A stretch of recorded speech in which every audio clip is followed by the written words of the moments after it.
The rain fell in sheets, turning the cracked asphalt of East Side into a mirror of the stormy sky. Aisha huddled under a tattered awning outside the corner store, her thin jacket soaked through, her sneakers squelching with every step. At 17, she was used to the cold, the hunger, the way life seemed to press down harder each day. Her mother's hospital bills loomed like a mountain she could never climb, and the odd jobs she picked up, cleaning houses, delivering flyers, barely kept them afloat. Tonight she clutched a crumpled $5 bill, enough for a loaf of bread and maybe a can of soup if she bargained hard. The street was quiet, save for the patter of rain and the occasional honk from a passing car. Aisha's eyes drifted to the neon sign of St. Mary's Hospital across the road, its glow cutting through the gray. Her mother was there, tethered to machines, fighting a battle Aisha couldn't join. She sighed, tucking a damp strand of hair behind her ear, and started toward the store when a screech of tires shattered the silence.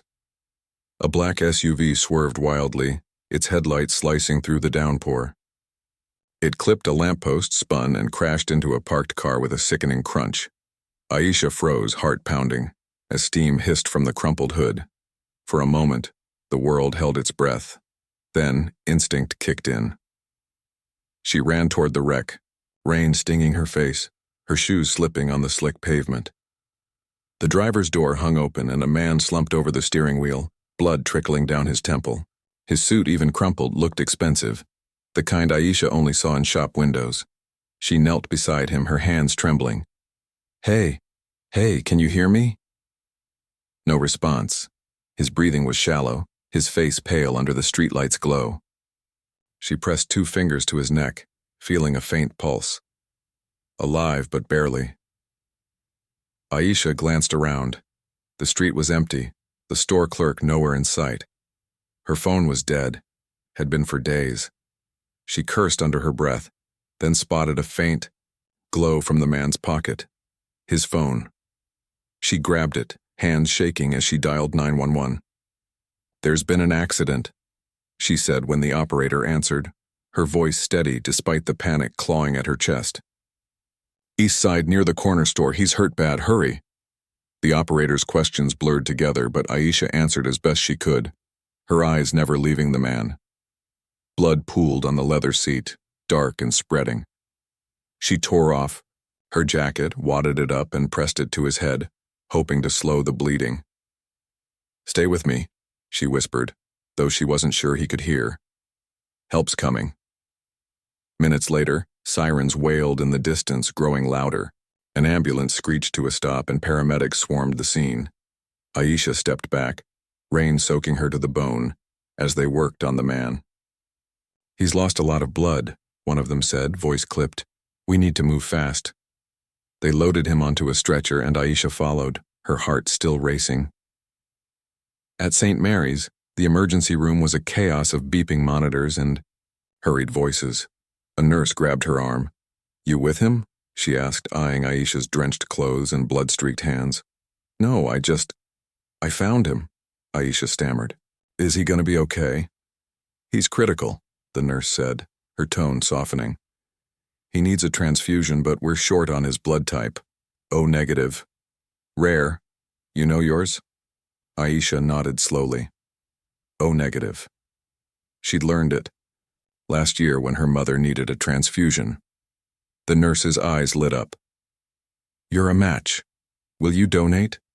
It could save him." Aisha hesitated. She was tired, hungry, her body aching from the cold. But the man's face flashed in her mind, pale, lifeless yet clinging to hope. She thought of her mother, fighting in a room upstairs. If she could help one person, maybe it meant something. "Yeah," she said finally. "I'll do it." The team nurse led her to a small room, where a technician prepped her arm with practiced efficiency. Aisha winced as the needle slid in, watching her blood flow through the tube, dark and vital. She didn't know the man, didn't know his story. But in that moment, her blood was his lifeline, and that was enough. James Carver drifted in and out of consciousness, fragments of the crash flickering through his mind. The rain, the slick road, the lamppost looming too fast. Pain throbbed in his skull, but it was distant now, dulled by drugs and the steady beep of machines. He was alive. That much he knew. Beyond that, everything was a haze. In the days that followed, he pieced together the story. A girl had found him, called for help, stayed until the ambulance arrived. And then, impossibly, she'd given her own, blood to keep him breathing. O negative, the doctor said, universal donor. Without it, he wouldn't have made it. James wasn't used to owing anyone anything. At 42, he'd built an empire. Real estate, tech startups, investments that spanned continents. His name graced skyscrapers, his face occasionally splashed across business magazines. But wealth couldn't stop a car crash, and it couldn't buy the kind of selflessness that had saved him. He needed to find her, to thank her, to understand why a stranger would risk so much for him. The hospital staff knew little. Young girl, maybe 17, a nurse told him. Looked like she'd been through it. Wet clothes, no coat. Didn't leave a name.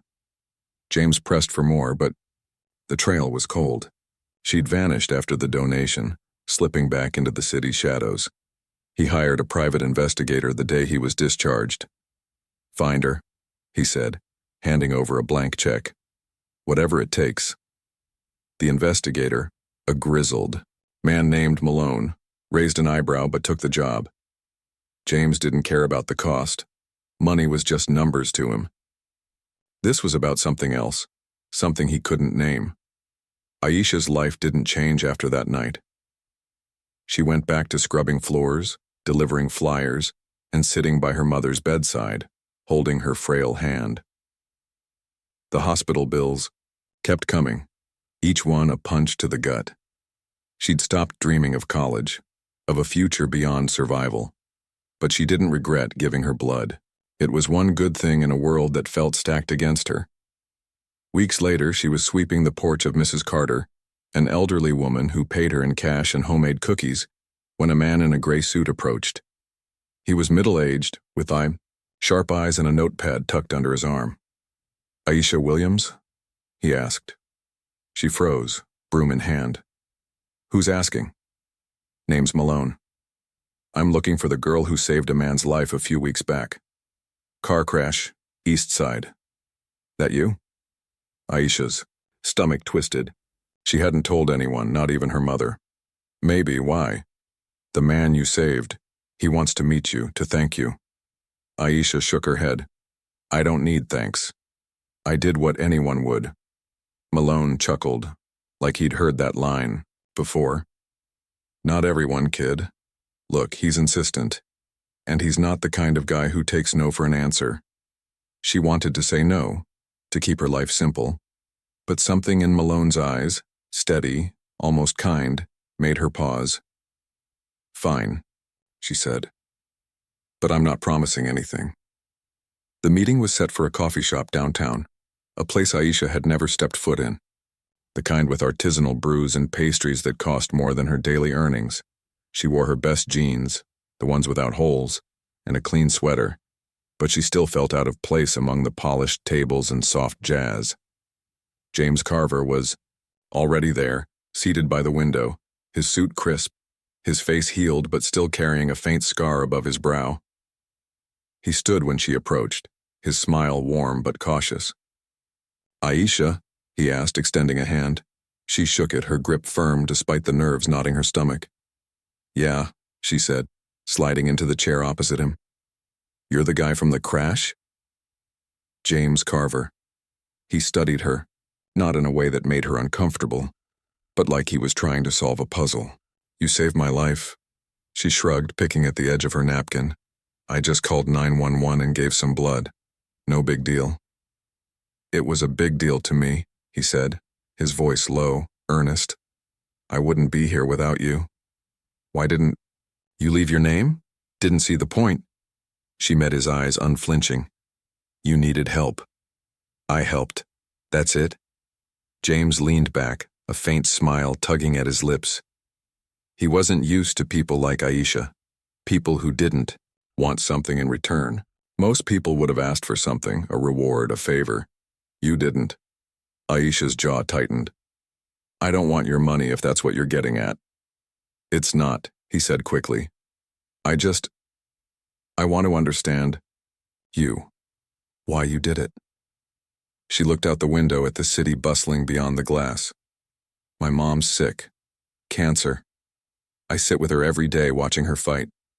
I know what it's like to feel helpless. When I saw you in that car, I couldn't walk away. James nodded, something shifting in his expression. Your mother, is she? She's hanging on, Aisha said, her voice barely above a whisper. But the bills are drowning us. He didn't push, didn't offer platitudes. Instead, he asked about her life, her dreams, her struggles. Aisha was guarded at first, but his questions were gentle, his listening genuine. She told him about the scholarship she'd lost when her grades slipped, about the nights she stayed up studying by flashlight because the electricity was cut off. He listened without judgment, and for the first time in years, Aisha felt seen. Before they parted, James handed her a card with his number. If you ever need anything, he said, call me. I owe you more than I can repay. She took the card but didn't promise to use it. Just stay safe, she said, half smiling. No more crashing into lampposts. He laughed, a sound that felt lighter than he'd expected. Deal. Months passed and Aisha's life trudged on. Her mother's condition worsened, and the hospital began threatening to transfer her to a state facility if the bills weren't paid. Aisha worked double shifts, her body aching, her hope fraying. She thought about James's card tucked into her drawer, but pride kept her from calling. She'd saved him because it was right, not because she wanted a handout. One evening, exhausted and defeated, she sat by her mother's bedside reading a letter from the hospital. Eviction loomed, and with it the fear of losing the only home they had. Tears blurred her vision, and for the first time, she let herself break. I don't know what to do, Ma, she whispered, clutching her mother's hand. The next morning, a knock came at their apartment door. Aisha opened it to find a woman in a sharp blazer holding an envelope. Aisha Williams? She asked. Yeah, Aisha said, wary. I'm from Carver Enterprises. Mr. Carver asked me to deliver this. She handed Aisha the envelope and left, without another word. Inside was a letter, handwritten, in James's neat script. It read, Aisha, you gave me a second chance at life without asking for anything in return. I've spent my career building things, buildings, companies, wealth, but I've never met anyone with your kind of heart. I hope you'll accept this, not as charity, but as a thank you. Your mother deserves the best care, and you deserve a chance to chase your dreams. Let me help as you helped me. James tucked inside was a check. Aisha's breath caught as she saw the amount, enough to cover her mother's treatment, their rent, and more. Enough to give her a shot at college, at a future. Her hands shook as she read the letter again, tears spilling onto the page. She wanted to tear it up, to prove she could do this alone. But then she thought of her mother, of the years she'd sacrificed, of the weight she carried. This wasn't just about her pride. It was about giving her mother a fighting chance. She called James that afternoon. You didn't have to do this, she said, her voice thick with emotion. I wanted to, he replied. You gave me something money can't buy. This is the least I can do. The years that followed were a whirlwind. Aisha's mother responded to treatment, her strength slowly returning. Aisha enrolled in community college, then transferred to a university on a full scholarship, studying social work. She wanted to help others the way she'd been helped, to be a light in someone else's darkness. James became a quiet presence in her life, not a benefactor, but a friend. He never flaunted his wealth, never made her feel small. They'd meet for coffee, talk about life, about the world they both wanted to make better. He funded a scholarship in her name, helping other kids from Eastside chase their dreams. One spring evening, as cherry blossoms bloomed outside the coffee shop, Aisha looked at James across the table. Why me? She asked. You could have just said thank you and moved on. He smiled, the scar above his brow catching the light. Because you reminded me what matters. Not money, not power, just humanity. Aisha nodded, her heart full. She'd given a stranger her blood, her hope, her courage, and in return she'd found a future she'd never dared to dream. The rain still fell sometimes, but now she knew how to weather the storm.